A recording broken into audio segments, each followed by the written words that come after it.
Казахстанские врачи обеспокоены тревожной тенденцией. В стране растет число случаев передачи ВИЧ половым путем. Хуже всего дела с этим обстоят в крупных городах. А ведь еще пару лет назад картина была совершенно другая. Основными распространителями смертельной инфекции были наркоманы.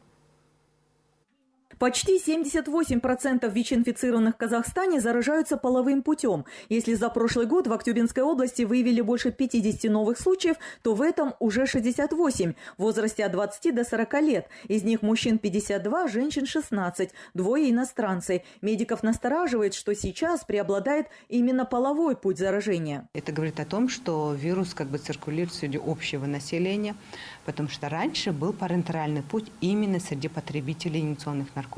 Эти контакты бывают случайные, бывает несколько половых партнеров, из-за этого не всегда даже получается найти источники инфекции. Всего в регионе на диспансерном учете состоят 698 ВИЧ-инфицированных. Иностранцев из них 81, анонимно выявленных случаев 24. От заражения никто не застрахован. По словам медиков, люди очень болезненно реагируют на диагноз, просят еще раз проверить анализы. Но если статус ВИЧ подтвержден, многие пациенты чувствуют себя изгоями и даже пытаются свести счеты с жизнью.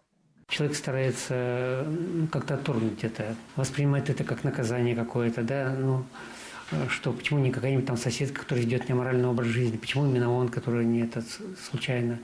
И не принимают это сразу состояние. Это приходит со временем, Для борьбы с эпидемией уделяется большое внимание контингенту из группы риска. Это наркоманы, проститутки и гомосексуалисты. В Центре по профилактике и борьбе со СПИД бесплатно выдают шприцы и презервативы. Несколько раз в месяц мобильная группа выезжает в рейд по городским саунам, где делают экспресс-тесты и проверяют девушек легкого поведения на ВИЧ. Опасность инфекции нельзя недооценивать. Задача врачей и аутрич-работников – объяснять актюбинцам, которые входят в эти ключевые группы, как минимизировать риск заражения ВИЧ, консультировать, а также помогать с медицинским сопровождением. Лейла Ойсова, Жомарт Худайбергенов, Информбюро, Актобе.